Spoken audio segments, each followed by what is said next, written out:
kon nag ñu ñëw ci suñu premier morceau yaakaar gu mat dana leen neex tey dañuy comp tuuti rek di fàttaliku ki fi nekkoon Imam Rafi mi nga xam ne ni bu way nekkee way ca réewum Inde ba wesaaroo àdduna yëpp jot ca ba ñun ñu toog fii di animi yàlla ci loxo kooku la ko jaarale woon di Mouhamed Rafi moo njëkk a xam moo njëkk a comprendre que ne ni bu dee ne cinéma am na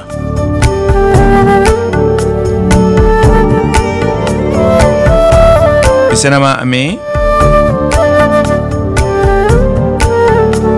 wax daal di ñëw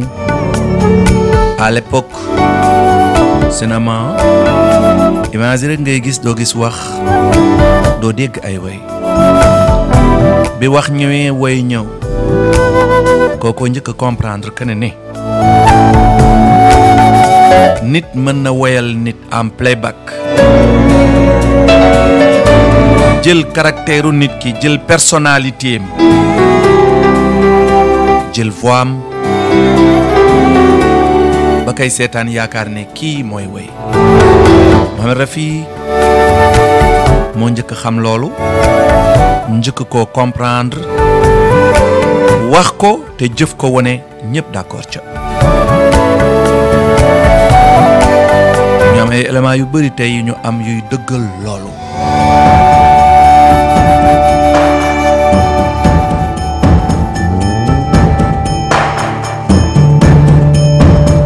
wax ci Rafi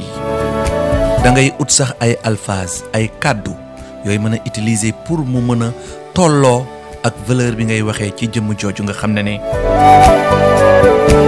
yàlla daf ko fi wàcce woon ngir way sooy wax ci Rafi da ngay mujj sax di ut ay kàddu yu tolloo ak moom ndax ay valeur am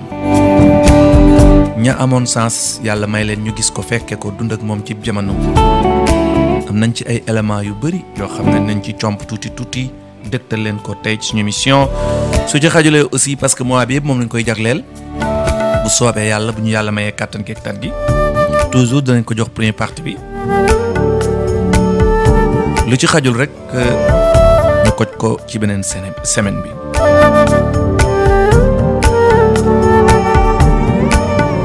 ndeysaan Mouhamed Rafi ñaata nit ndeysaan ñuy dund ci àddina mu jéggil leen géejum naqarub àdduna nga toog si ngéem wéet jàq-jaaxle nga déglu Rafi lépp ñëwaat palaasam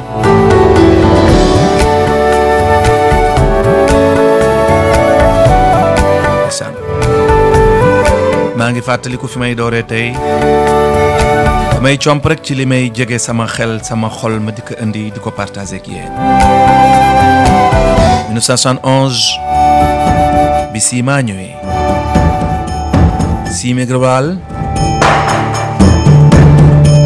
Simi Agarwal menn mi ngeen xam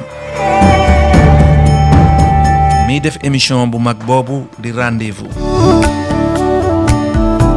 nekkoon actrice ba àndoon ceeg Kabir Beddi mi Sénégal xamoon fii ci film Sandokan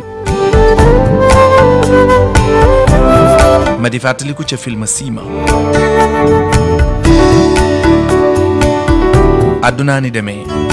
tey mu neex ëllëg mu naqadi waa ji doon audace ku triste ku wéet mu ubbi rajo di déglu mu dégg way wi muy gis boppam ci way wi ñu ànd déglu ko yaakaar gu mat dana leen neex ñu ànd déglu ko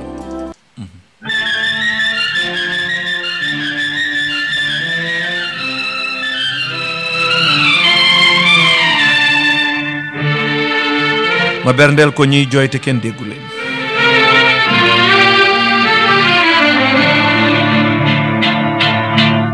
जब भी ये दिल उदास होता है saa yu sa xol wéetee ñàkkul kenn koo xamut te jege na la lool jab bi yedil udaas ho jaay su sa xol udaasee triste wéet jaaxle jaane koon aas paas hooti he am lenn lu nekk sa aas paas sa wet waajaa ngi toog ci këram ndeysaan dégg rajo bi ndaw sa nekk ca këram moom tamit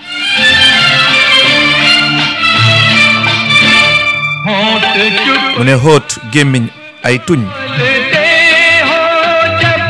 bu gémmiñ demee ba mën a wax te waxut saa sa kucc tees ngay noyyi noyyi yu foor aakee jab dee rahi awaase bu bët demee ba nekk awaaz nekk voix ngay waxe say bët ngay dund di sentir tandi hawaay tandi aho maanaam ngay sentir ngelaw lu sedd goy jab yedil udaas hujaay jaane koon aspas hota hai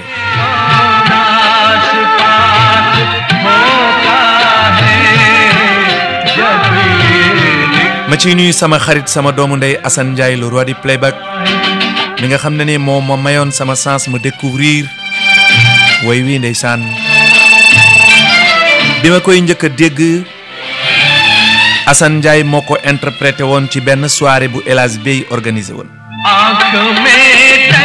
kon nag Assane Ndiaye le roi du playback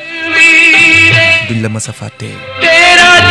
da ngay doon toujours ku sax ci suñuy xol Assane dégg nga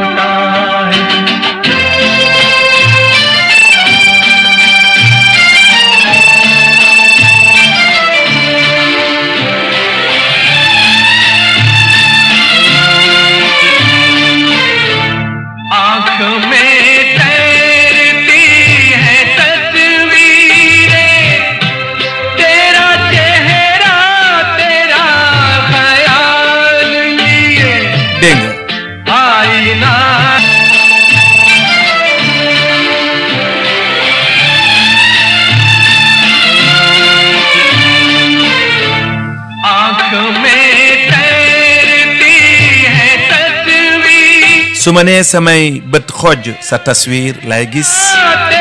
tera chehra sa kanam mera xayal di ñëw ci samay xalaat ayna su ma xoolee seetu su ma nee seetu xoj di ko xool ek maasum sawal seetu bi day dellu doon ay question yu janoog man ek maasum sa sawal day doon ay question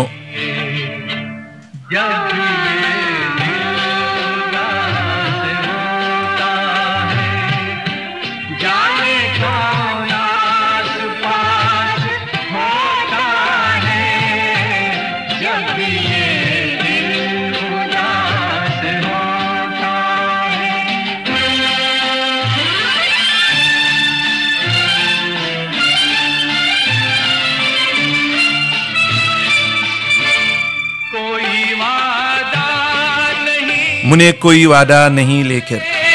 duma wax ak yow di la dig waxuma la dig la kiw मेरा इंतजार रहता है lu tax ma toog nag di la xaar बेवजह sa raison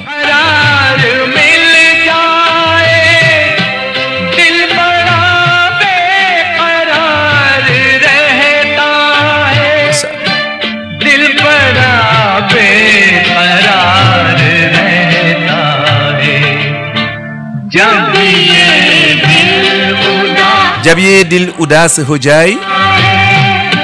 जाने कौन आसपास होता निरग लाइड FM दुनिया देखा अदुना गी ननो रफे को वयोन तtay nekatul ci adina जब ये दिल उदास हो जाए जाने कौन आसपास होता है ci mbir mu ne du ñàkk yàlla kenn kum ca yónni. Mohamed Rafi à l'âge de 8-9 ans moom Rafi ma nga juddu ca Punjab ek Chuta Sagaaw Kotla Sultan Singh benn village bu ndaw bu tuddoon Kotla Sultan Singh 24 décembre 1924 ca Kotla Sultan Singh Mohamed Rafi gane si àddina à l'âge de 8-9 ans doon lu yéemoon àdduna ci jamono jooju benn fakir baba कभी आता है जाता है और गाता चला जाता है benn fakir जो कभी आता है और जाता है और गाकर लोगों को पैसे लेकर बाजार में फिर चला जाता है benn fakir boo xam ne day daan dem ak dikk di ñëw ca marché ba way nit ña may ko xaalis fakir ba génn dem Rafi daan ka topp à l'âge de 8-9 ans जब फकीर आता है रफी उसका पीछे पीछे और गान सुनता है su masaan ñëw rek ndeysaan Mohamed Rafi di ko topp su génnee marché ba Rafi del si waat toogaat ca butiku papaam ba waa Kotla Sultan Singh wër ka góor ga daan woy woyu Punjabi ya exact naka góor ga daan woyee xale bi am 8-9 ans di jaaraat ci woy yi di ko woyantu वक्त के साथ साथ ni temps di demee di dem à l'âge de 10-11 ans yaayam ak papaam def rawaana sift hooker Lahore में à l'âge de 10-11 ans ay param yaayam ak papaam daal di toxu dem Lahore jamono jooju Lahore mii ngeen di dégg tey mu bokk ci Pakistan ci Inde la bokkoon avant l'indépendance ba mu ñëwee ndeysaan Lahore benn magam bu mu di waxtaane toujours su ngeen di xool ñuy fàttaliku Rafi da ngay dégg turu kooku di Hamid mu doon ko woowee ndeysaan Hamid Bahaysa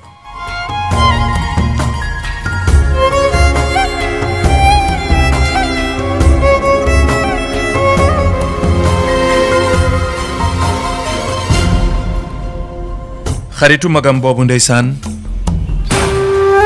di Hamid daal di koy gis mu jaaxal ko waar ko xale bi am 11-10 ans ak nim mënee way kooku jël yóbbu ko ci kuc ustaad ci ay maître yi nga xam ne ku mel na ustaaz Wahid Khan ku mel na Gulam Ali Khan li tax ñu di ko woowee bare maanaam Gulam Ali Khan mu mag ma bokkul ak Gulam Ali ñun mi ñu xam mi woy cubke raatu din Gulam Ali Khan ak Oustad Wahid Khan ak Feroz Mizani ak Pandit Jawharlal Mittu Pandit Jiwanlal Mittu ñeenti ñi ñoo yatt Mohamed Rafi li indi di wax yatt tarasa maanaam yatt xeer def ko jama defar baat bi Odrat ka Kamal Sedeko xoolal ay ndogali yàlla à l'âge de 13 ans su yàlla di def dara faaw mu def ay repère Kundan Lal Sehegal menn jamono yooyu nekkoon woykat bu siiw ci jamono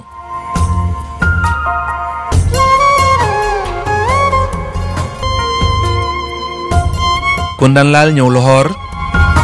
war a fa def benn show benn spectacle ak benn musique directeur bu fa ñëwoon aussi ku ràññee ko woon ci jamono di Shyam Sundar Odrat ka Kamal kéemtaanub yàlla courant coupé ñu ne star ba kat na xaar kon ba courant ñëw mu ñëw muy Kundan Lal Sehegal Hamid moomu di magam di xaritu magam di giddam di ki koy xelal ci léppam daal di gis organisateur yi ne leen maa ngi ànd ak benn xale bu am 13 ans baat bu yéeme la am pour nit ñi mën a toog xaar courant bi ñëw ñu essayer xale bi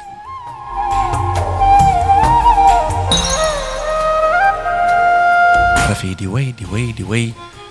tenir public bi Sam Sundar xool ko bam ñëw woo ko ne ko doom noo tudda mu ne ko Mohamed laa tudd Rafi laa sant mu ngi àndoon ak magam Diin Mohamed ak magam Hamid Bahaysa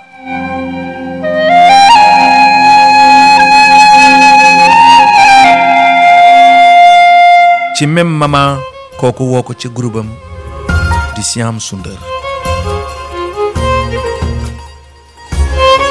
mu ràññeeku lool ci rajo yi ci soirée yi ci spectacle yi bëggul bloc ñëw ma nga am 18-19 ans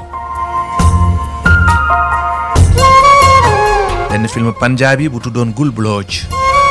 Siam Sundar moomu jox ko sansam mu woy ci film ba mu commencé ñëw cinéma bi Gul Bloch génni Hamid Bahaysa ne ko léegi na nañ dem Mumbai nga azmaïs mooy nga tenter sa sens ca film industrie Bollywood ñu jóge Lahore ñu ñëw Mumbai fu ñuy wax Bijli Bazar ndeysaan ñu loué fa benn appartement ñoom ñaar ñu commencé di gis di seeti producteurs yi mama yooyu la ñu gis Naushad Ali mama yooyu la ñu gis Kirdar mi defar Dulhar yi ci la ñu xam aussi Mehboob Khan mama yooyu aussi fes que Sam Sundar aussi ñëwaat foofu ca Mumbai jox ko Gaaw Ki Góor yi premier film indi bu Mohamed Rafi njëkk a way ci même année bi Gaaw Ki Góor yi génnee Pehle Aap daal di génn Naushad Ali jël ko tëggal ko jox ko sansam ci Pehle Aap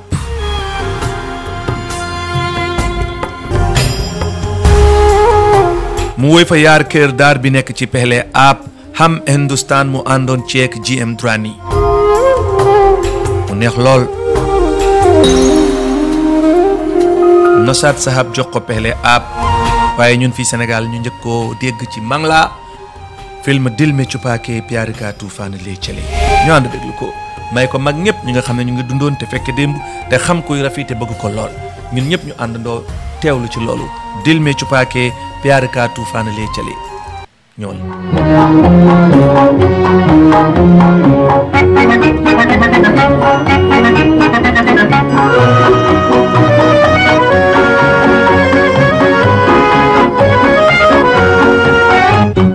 दिल में छुपा के प्यार का तूफान ले चले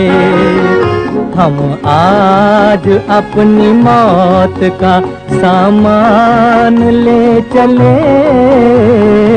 मौत का सामान ले चले दिल में छुपा के प्यार का तूफान ले चले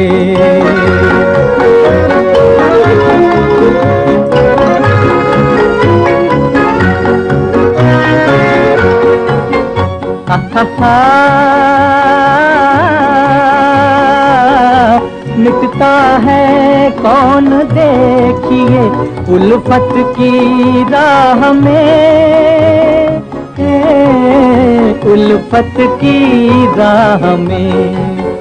मिटता है कौन देखिए उल्फत की राह में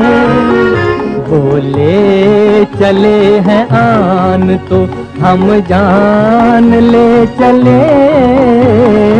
मौत का सामान ले चले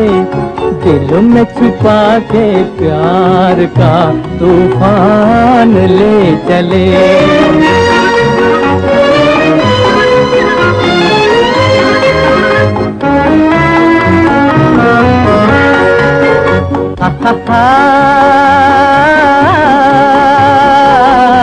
मंजिल पे होगा फैसला किस्मत के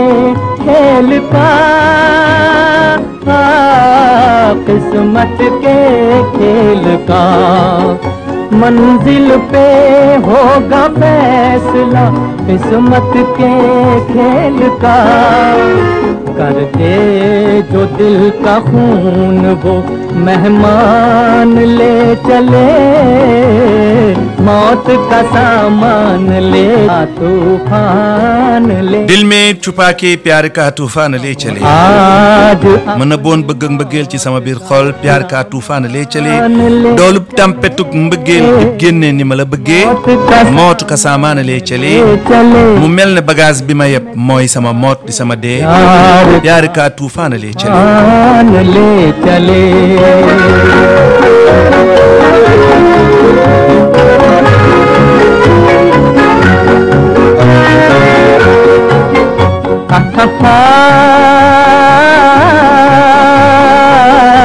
मिटता है कौन देखिए उल्फत की राह में उल्फत की राह में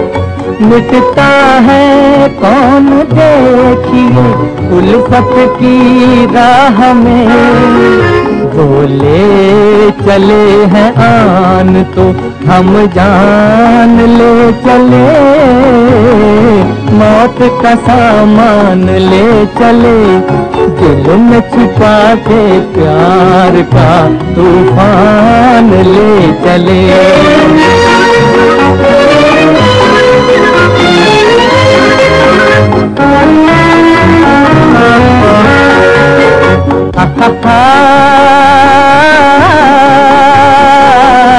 मंजिल पे होगा मिटता है कौन देखिए उल्फत की राह में बोले चले हैं आन तो हम जान ले चले मौत का सामान ले चले दिल में छुपा के प्यार का तूफान ले चले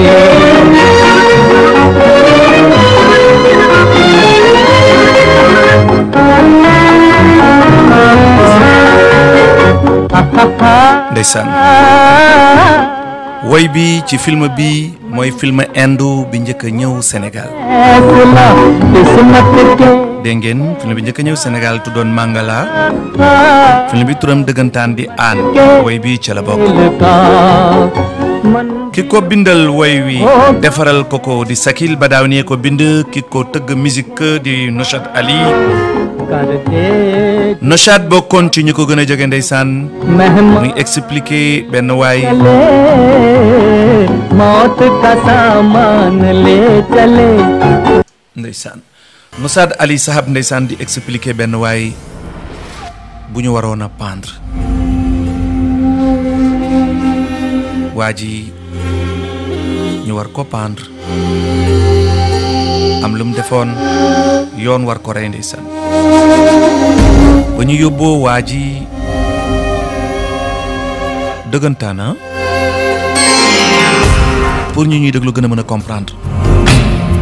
waa ji ñu koy laaj uski aaxri xuwaayis lan mooy dernier bëgg-bëggam mu ne xanaa déglu Mouhamed Rafi laajul yaay laajul papa laajul xaalis laajul lekk laajul naan dan la laaj woyu Rafi ba hee duniyaa kee rak waali sunu dard mere laale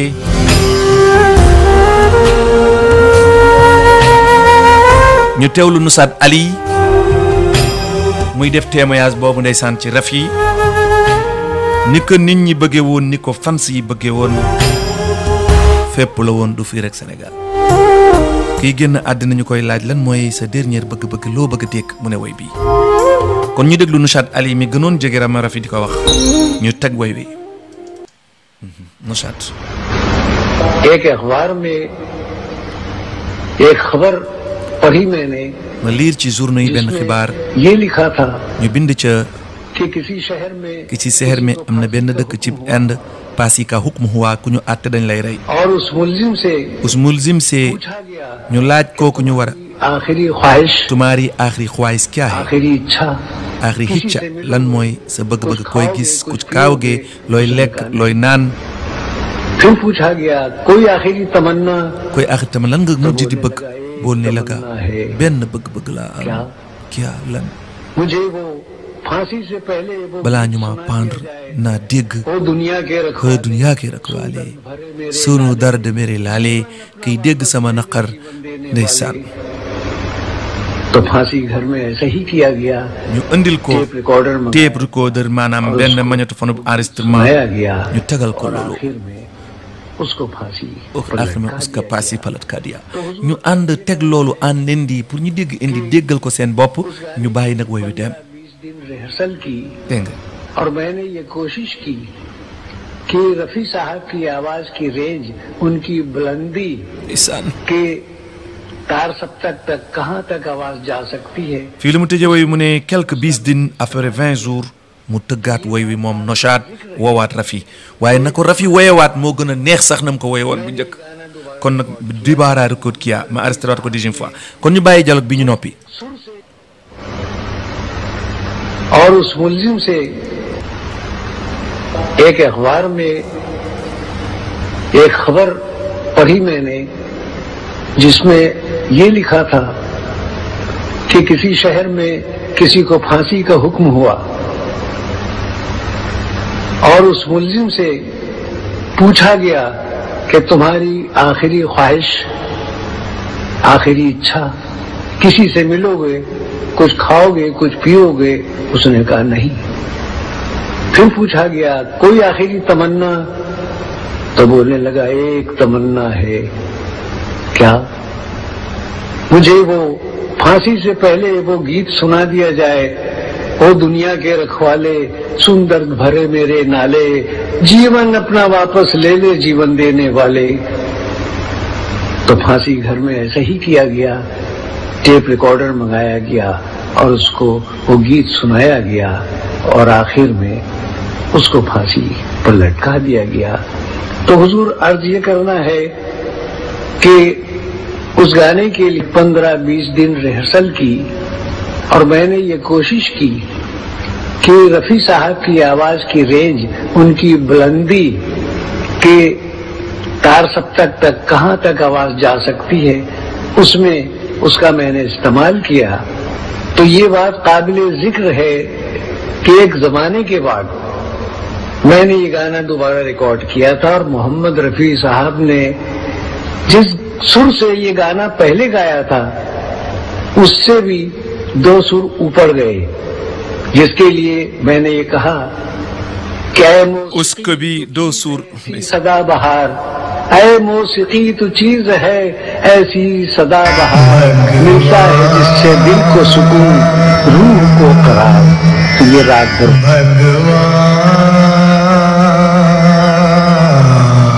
woy bii la ndeysaan kiñ doon pendre woy bii la laaj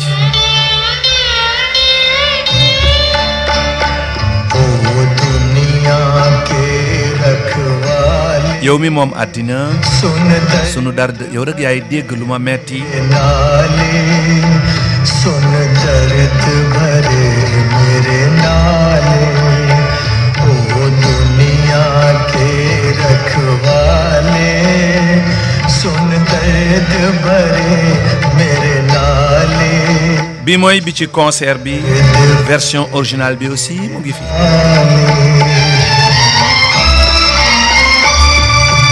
आस निराश के 2 रंगों से दुनिया तूने सजाई नैया संग तूफान बनाया मिलन के साथ जुदाई andin wu nekk am na teqale ko ki ñuy pendre bi la ñaanoon ndeysaan अब तो नीर बहाले अब तो नीर dégg ngeen yuuxu bi niir bahaane nit mën na yuuxu waaye mënut yegg fi Rafi yegg non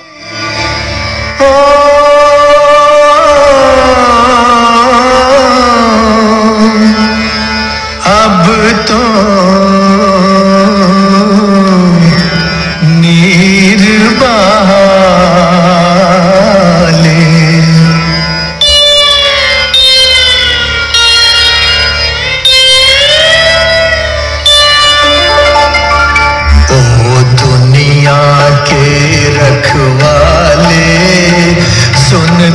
may nuyu sama jigéen Maymuna Fay मेरे नाले सुन दर्द भरे मेरे नाले आग बनी सावन की बरखा फूल बने अंगारे नागन बन गई रात सुहानी पत्थर बन गए तारे सब टूट चुके हैं सहारे ओ जीवन अपना वापस ले जीवन देने वाले हो दुनिया के रखवाले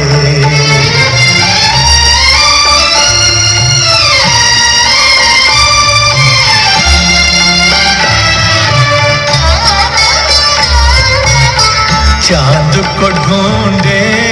पागल सूरज शाम को ढूंढे सवेरा मैं भी ढूंढूं उस प्रीतम को हो न सका जो मेरा भगवान भला हो तेरा ओ किस्मत फूटी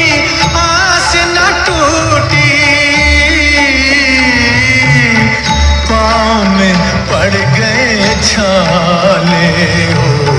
दुनिया के रखवाले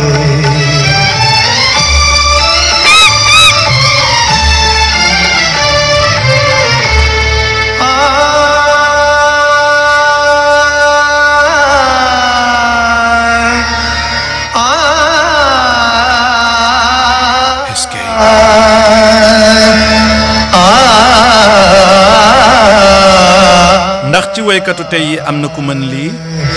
wala ci jamonoom moom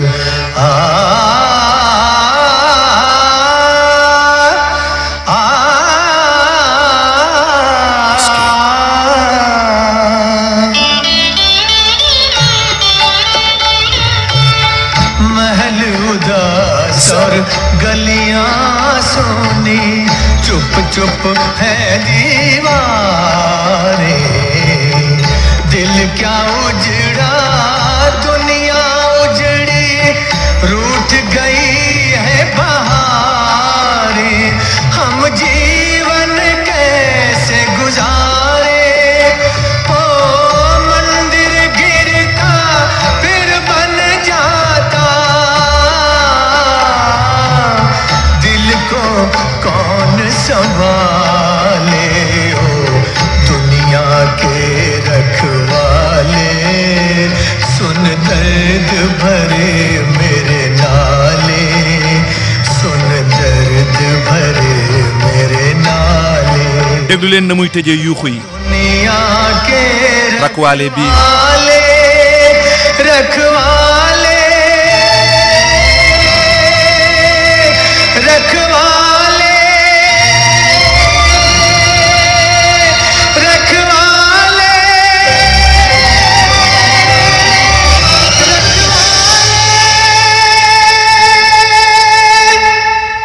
est-ce que ndeysaan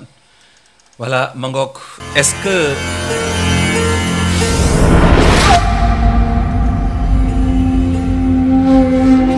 rakwaale bi ñoo ko dékkandoo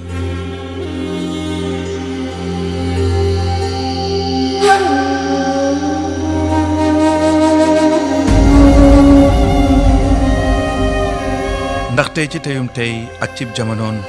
li gënoon yim àddina na muy yuuxoo te gémmiñam sax du ko ŋàng noonu mu nekkoon lu ko yàlla may ma di fàttaliku ndeysaan benn interview bu ñu am di last vidéo bi mu mujj def di vidéo bi mujj ci moom jouru dëjëm ndeysaan jouru dëjëm bañ nekkee ca kër ga ci vidéo bi da ngeen di gis nan ko tëralee ñu tàllal Lata Minguiscar ndeysaan micro mu daldi ni ek sangiit ka yug xat ma xoo kay mu ne siyeekalu musique tey la jeex na tàkk lataa nga ko wax le 2 août 1980 kon ñu teewlu loolu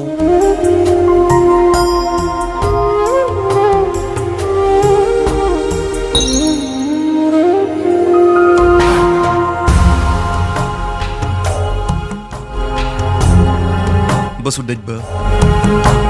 lataa ne siècle bi ñu nekk way fii la jeexee bis ni ki tey moom moo nekk ku gën a way ak Rafi ci àddina ñoom ñaar ñoo ëpp ay way kon ñu ànd déglu li la ta wax हर रिश्तेदारों की भीड़ लगी रही waa ji présenté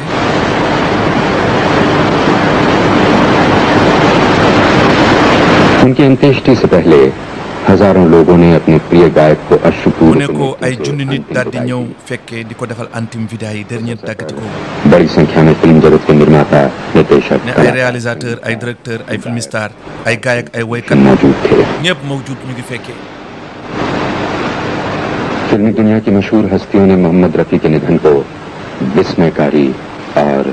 अविश्वसनीय जैसे शब्दों का प्रयोग करते हुए फिल्म उद्योग का एक दिल दहला देने वाला समाचार बताया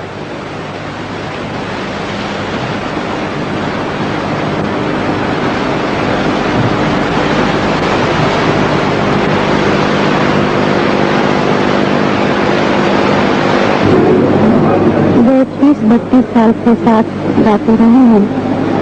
सबसे ज्यादा मैंने रफी साहब के साथ डुएट गाए हैं मैं समझती हूँ कि उनके जाने से हमारी फिल्म इंडस्ट्री की बहुत बड़ी हानि हुई है और एक संगीत का युग आज खत्म हुआ है मेरी श्रद्धांजलि है और मैं भगवान से प्रार्थना करती हूँ कि उनकी आत्मा को शांति रहे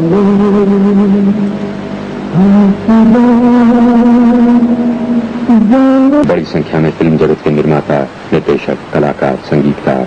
गायक और फिल्म तकनीशियन मौजूद थे फिल्मी दुनिया की मशहूर हस्तियों ने मोहम्मद रफी के निधन को विस्मयकारी और अविश्वसनीय जैसे शब्दों का प्रयोग करते हुए फिल्म उद्योग का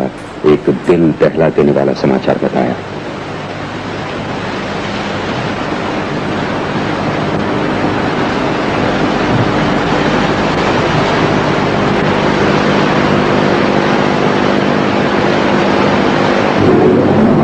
वो 30-32 साल के साथ गाते रहे हैं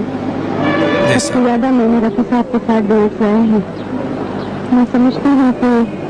उनके जाने से हमारी फिल्म इंडस्ट्री की बहुत बड़ी हानि हुई है और एक संगीत का युग आज खत्म हुआ है dégg nga एक संगीत का युग आज खत्म हुआ है tey benn ab siècle way jeex na tey kër cëli xam fida def dib tàggatiko fida dib tàggatiko jaan urtan saatiyo ab tumaari hawaale di jégalu ci qualité vidéo bi ni mu mel parce que jouru dëjëm la nan ko di filmer xam ngeen rek ci dëj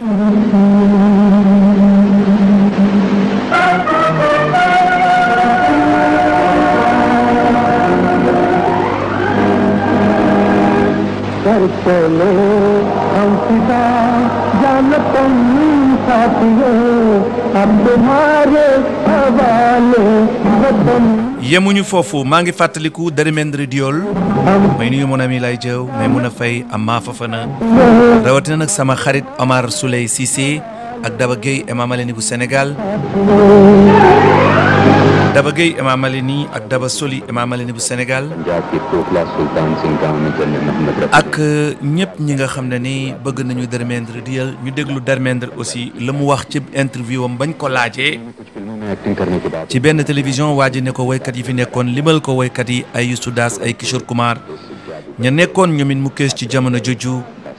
naka leen jàngatee te ñooñ ñoo ko doon woyal kan moo ko ci gënal mu choisir Rafi ba pare jàll ci Rafi su woyalee Sami Kapoor su woyalee képp ku mu woyal kay dégg day toog ne yaakaar ne diw lay woyal ñu déglu Daram Diol moom tamit li mu wax ci moom Rafi nee na moom la bëgg ci xolam ñu ànd déglu ko Rafi ne ने भी आपके लिए गाया, किशोर कुमार ने भी गाया, हेमंत कुमार ने भी गाया, भूपेंद्र ने भी गाया। जी हाँ। बेहतरीन कौन लगा आपको? आई लव मोहम्मद रफी। कौन सा? मोहम्मद रफी साहब मेरे लिए खास गीत भी आपके साथ? जो पहले गाना मेरे लिए गाया था, जाने क्या ढूंढती रहती हैं ये आंखें मुझ में, राख के ढेर में शोला है ना चिंगारी है, फिर जीत ही लेंगे बाजी हम तुम खेल अधूरा छूटे ना। फिर कितनी पिक्चरें गनवाऊं, सब में जहां जहां वो आए वो लगता था, वो मेरी तरह से चेंज भी थोड़ा सॉफ्ट भी कर लिया था उन्होंने, जाने क्या ढूंढती रहती हैं। तो ही वो जज जाते थे, दिलीप साहब के लिए गाते तो लगता दिलीप साहब ही कर रहे हैं, शम्मी कपूर के लिए गाता तो शम्मी कपूर लग रहा था। बाकी भी अच्छे हैं, मैं किसी की बुराई नहीं करूंगा, सब अच्छे हैं, लेकिन मैं तो मोहम्मद रफी। आप ही वो पहले शख्स भाग्य का वक्त क्या सोचता है कि रफी साहब के बारे में कुछ? ए ऋषि कपूर खार में ये गगु बची आओ। रफी ने भी आपके लिए गाया, किशोर वयल ने रफी वयल ने गाया, भूपेंद्र ने भी गाया। जी हाँ। भूपेंद्र ने मुने वाव बेहतरीन कुगन मोहम्मद रफी। मुने मोहम्मद रफी मोहम्मद रफी साहब मेरे लिए खास गीत भी आपके साथ? हमगा वयक मोम बिला गनु मुने समा वय बिमा वयलोन, जाने क्या कौन ढूंढ रही है या के शोला है ना चिंगारी है, फिर जीत ही लेंगे बाजी हम तुम खेल अधूरा छूटे ना। फिर कितनी पिक्चरें गनवाऊं, सब मुने वाजी daf ko laaj ne ko yow ñi la woyal yëpp mu lim turu gaañi kan moo la ci gënal, mu ne man Mouhamed Rafi moo ma gënal. mu ne ban woy, mu ne woy yu ko Rafi woyaloon di ko ne na jaani yi ake kya dunduti yee nga di dox ci àddina say bët mu mel na lenn lu muy wër ci àddina. dana continuer wax ji, vidéo bi day continuer parce que na muy waxee muy ne ba léegi ci àddinaam saa yuy dem ci àddina su amee ay jafe-jafe day mel na woy woowu mooy ñëwaat ci moom, lan nga bëgg ak lan ngay wër ci àddina. film Sola Sabnam ñu bàyyi dialogue bi dem, après ñu ñëw ci woy bi nga xam ne moom fa la ko njëkk a woyal Dharmendra ci film Sola Sabnam mu neexoon ñu lool ñun ci suñu ndaw. ñu bàyyi dialogue bi dem, Dharmendra ni muy waxee ak journaliste bi. Kishore कुमार ने भी गाया, हेमंत कुमार ने भी गाया, भूपेंद्र ने भी गाया। जी हाँ। बेहतरीन कौन लगा आपको? आई लव मोहम्मद रफी। कौन सा? मोहम्मद रफी साहब मेरे लिए खास गीत भी आपके साथ? जो पहले गाना मेरे लिए गाया था, जाने क्या ढूंढती रहती हैं ये आंखें मुझ में, राख के ढेर में शोला है ना चिंगारी है, फिर जीत ही लेंगे बाजी हम तुम खेल अधूरा छूटे ना। फिर कितनी पिक्चरें गनवाऊं, सब में जहां जहां वो आए वो लगता था, वो मेरी तरह से चेंज भी थोड़ा सॉफ्ट भी कर लिया था उन्होंने, जाने क्या ढूंढती रहती हैं। तो ही वो जज जाते थे, दिलीप साहब के लिए गाते तो लगता दिलीप साहब ही कर रहे हैं, शम्मी कपूर के लिए गाता तो शम्मी कपूर लग रहा था। बाकी भी अच्छे हैं, मैं किसी की बुराई नहीं करूंगा, सब अच्छे हैं, लेकिन मैं तो मोहम्मद रफी ला bëgg। भाग्य का वक्त क्या सोचता है? loolu la daram dëggal। Rafi ने भी आपके लिए गाया, किशोर कुमार तरह से चेंज भी थोड़ा सॉफ्ट भी कर लिया था उन्होंने, जाने क्या ढूंढती रहती हैं। तो ही वो जज जाते थे, दिलीप साहब के लिए गाते तो लगता दिलीप साहब ही कर रहे हैं, शम्मी कपूर के लिए गाता तो शम्मी कपूर लग रहा था। बाकी भी अच्छे हैं, मैं किसी की बुराई नहीं करूंगा, सब अच्छे हैं, लेकिन मैं तो मोहम्मद रफी। आप ही वो पहले शख्स। भाग्य का वक्त क्या सोचता है कि रफी साहब के बारे में कुछ बोला जाए? est-ce que nii rek lay demee fii ci Baatu Xol bi rajo Dunia. way baa ngoog bii la daram di wax.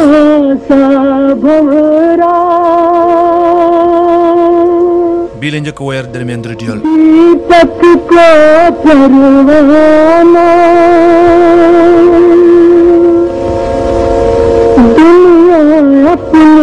रब को पुकारे, दुनिया अपने रब को पुकारे, तुझको तेरा दीवाना आजा आजा आजा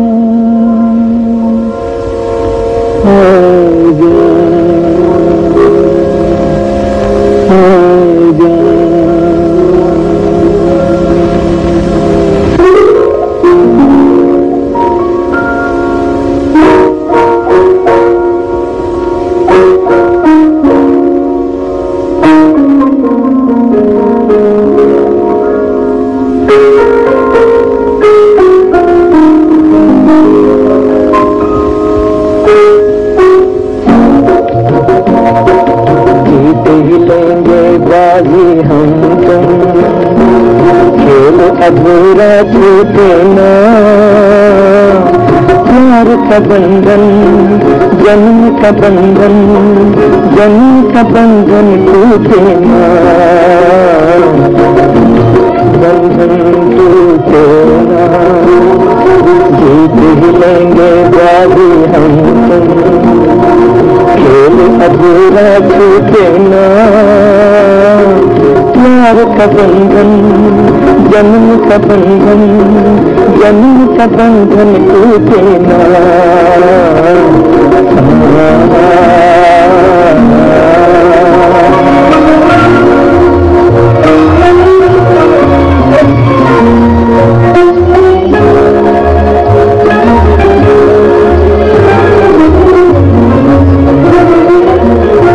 मिलता है जहाँ धरती से गगन मिलता है जहाँ धरती से गगन आओ वहीं हम जाए तो मेरे लिए मैं तेरे लिए तो मेरे लिए मैं तेरे लिए इस दुनिया को ठुकराए इस दुनिया को ठुकराए दूर बसा ले दिल की जन्नत जिसको जमाना लूटे ना ki bindu way wi di Kafi Azmi papay Sapna Azmi ndaw si nek ci Fakira bayam moko bindalon Rafi musicien ba nekkon Xayam mi teug musique kabi kabi प्यार का बंधन टूटे ना ñi jappo beugante touté na du dañ mukk eskay ni rek lay démé fi ci batu xol bi Dunia FM Dakar bégé ñep waaw moy lolu